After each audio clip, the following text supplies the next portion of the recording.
ओम श्री तुलसी देव्य नमः। आप सभी का हमारे YouTube चैनल पर हार्दिक स्वागत है।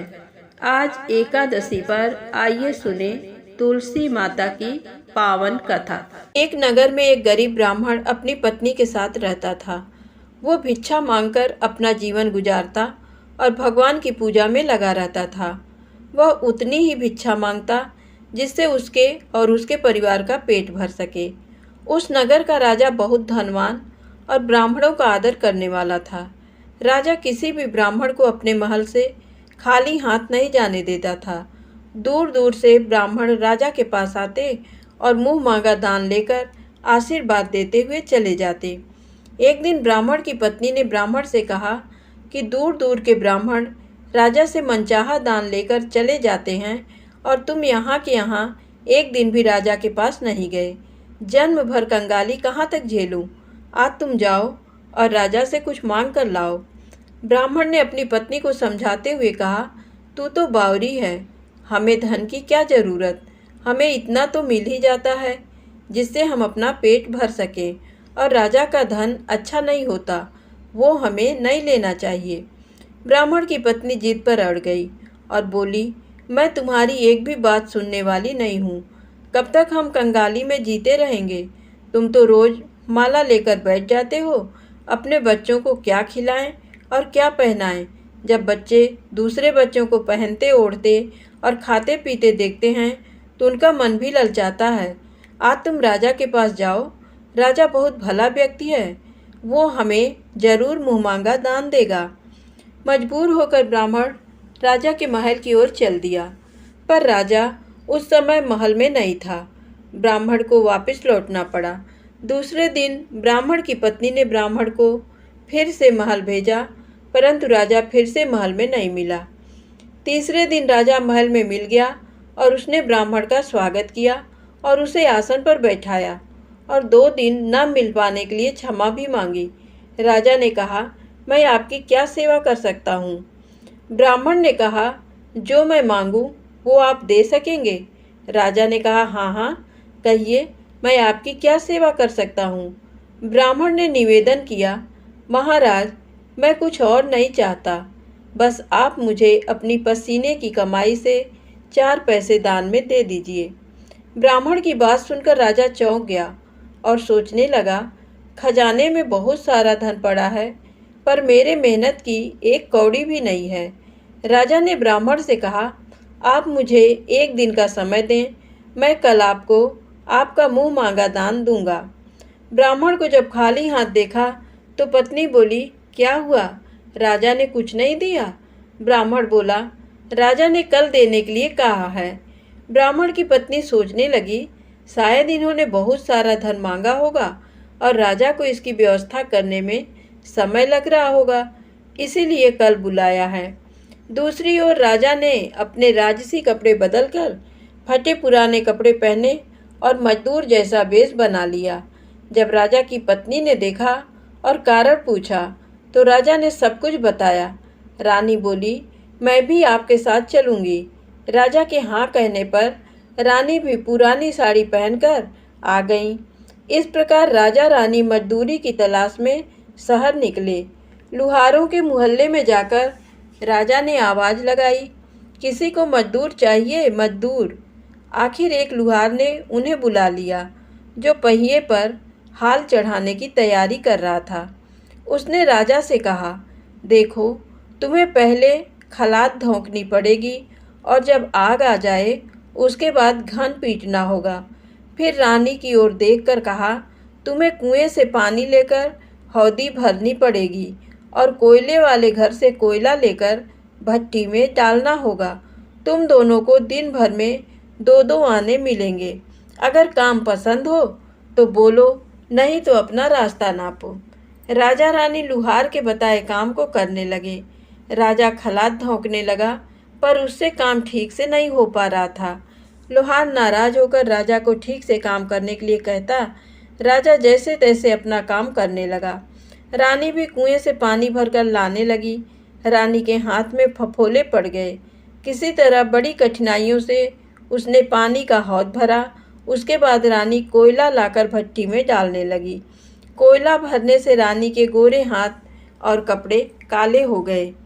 भट्टी में आग आने पर लुहार ने पांत भट्टी में से निकालकर पहिए पर जमाई और एक घन अपने हाथ में लेकर और एक राजा के हाथ में देकर कहा, देखो बारी बारी से घन इस पर पटकना, हाथ इधर उधर ना होने पाए। राजा जोर जोर से घन पटकने लगा, लेकिन उसका निशाना ठीक नहीं बैठता था। कभी घन हाल पर गिरता तो कभी पहिए पर। मजदूरों का ये हाल देखकर लुहारिन बड़बड़ाती हुई आई और लुहार से कहने लगी, तुमने कहाँ से ये नौसिखिए मजदूर काम पर लगाए हैं? इनसे काम नहीं होगा, ये सबसे मजदूर तुम्हारा सब काम बिगाड़ देंगे। राजा रानी उन दोनों की फटकार सुनते सुनते अपना काम मन लगाकर करते रहे। घन पटकते पटकते राजा का शरीर पसीने से तर हो गया और जोर जोर से सांस चलने लगी।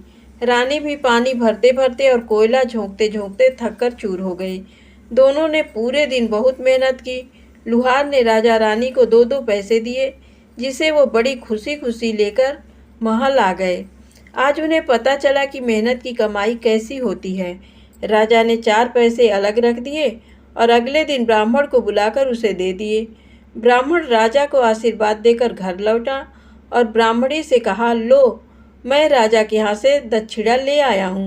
ब्राह्मणी खुश होकर दौड़ती हुई आई, पर जब उसने 4 पैसे देखे तो वो ठिठक कर रह गई और उन्हें दूर फेंक दिया। वो जल भूनकर ब्राह्मण से बोली, तुम जैसे दरिद्र से राजा के यहाँ जाकर भी कुछ न मांगा गया, शर्म भी नहीं आती, कहकर रूठकर चली गई और बहुत देर तक बड़बड़ करती रही। ब्राह्मण ने उन 4 पैसों को उठाकर तुलसी घर के पास रख दिया और सोचा जब ब्राह्मणी शांत हो जाएगी तो ज़रूरत पड़ने पर उठा लेगी। परंतु कई दिनों तक पैसे वहीं रखे रहे और फूल बेलपत्र ऊपर से गिरकर मिट्टी में दब गए। ब्राह्मण और ब्राह्मणी दोनों ही उन सिक्कों के बारे में भूल गए। कुछ दिनों बाद तुलसी घर में 4 पौधे उगे। चारों पौधे बहुत सुंदर थे। ये देख ब्राह्मणी रोज उनमें पानी डाल देती। 4 महीने बाद वो पौधे बड़े हो गए और उनमें फूल लगने लगे। फूल सूखने पर इनसे मोती झड़ने लगे। ब्राह्मण और ब्राह्मणी ने कभी मोती नहीं देखे थे। वो समझे कि कोई बीज है। हर रोज कई फूल झड़ते और बहुत मोती पूरे तुलसी घर में बिखर जाते। ब्राह्मणी उन मोतियों को समेटकर घर के एक कोने में डाल देती। इस तरह वहाँ मोतियों का ढेर लग गया। एक दिन एक सब्जी वाली आई। ब्राह्मणी को सब्जी लेनी थी, पर उसके पास पैसे नहीं थे। उसने सब्जी वाली से कहा, क्या तुम इन चमकदार चीज़ों के बदले सब्जी दे सकती हो? सब्जी वाली ने देखा तो वो पहचान गई कि ये तो मोती है। उसने खुशी खुशी ब्राह्मणी को उन मोतियों के बदले उसकी मनपसंद सब्जी दे दी। अब से हर रोज ऐसा होने लगा। ब्राह्मणी और सब्जी वाली दोनों खुश थे।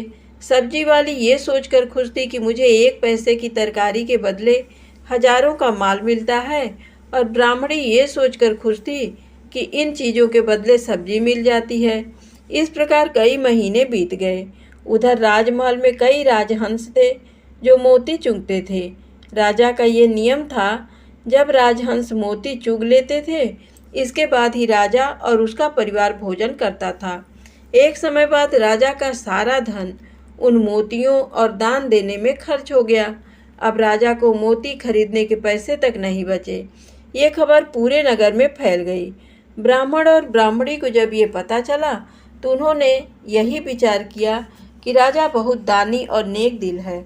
उसने अपना सब कुछ दान कर दिया, यहाँ तक कि शायद उनके पास खाने को भी कुछ नहीं है। ऐसे हालत में हमें उन लोगों की सहायता करनी चाहिए। ब्राह्मण ने ब्राह्मणी से कहा, अगर तू कहे तो इसमें से कुछ बीज राजा को दे दूं। तू कहती है इससे सब्जी और खाने की चीज़ें मिल जाती हैं। ब्राह्मणी ने कहा, हाँ, मैं रोज़ इसके बदले सौदा लिया करती हूँ। ऐसा कहकर ब्राह्मणी एक टोकरी बीज भर लाई। ब्राह्मण राजा के पास पहुँचा और उसे वो मोती दिए और राजा को सारी बात बताई। राजा उन मोतियों को देखकर चौंक गया। उसने मोती राजहंस को दिए। राजहंस उन्हें चुगने लगे। ये देख राजा ने ब्राह्मण से कहा, एक एक मोती सैकड़ों रुपयों का है। सच बताएं, आपके पास इतने मोती कहाँ से आए? ब्राह्मण बोला, महाराज, ऐसे बीज तो हमारे घर पर बहुत हैं। और राजा को पूरी बात बताई। राजा अपने मंत्रियों के साथ ब्राह्मण के घर पहुंचे और उन चारों पेड़ों को देखा। पूछताछ में उन सिक्कों वाली बात सामने आ गई। जब पेड़ों को देखा तो उनकी जड़ के पास वही सिक्के चिपके हुए थे। आज ब्राह्मण ब्राह्मणी को मालूम हुआ कि उनके पास लाखों करोड़ों की दौलत है, जिसे वो साधारण बीज समझते थे। ब्राह्मण ने सोचा कि मेरे लिए ये धन किस काम का। ऐसा सोच ब्राह्मण ने सारे मोती राजा को दान में दे दिए। राजा की आंखें भी खुल गईं। मेहनत के धन की कीमत उन्हें मालूम पड़ गई। उस दिन राजा ने प्रण कर लिया कि मैं खजाने के पैसों से एक भी पैसा अपने खर्च में नहीं लगाऊंगा। अपना खर्च मेहनत करके चलाऊंगा। खजाने और ब्राह्मण के दान से राजा ने जनता के हित में कई धर्म कर्म काम शुरू कर दिए। धन्यवाद।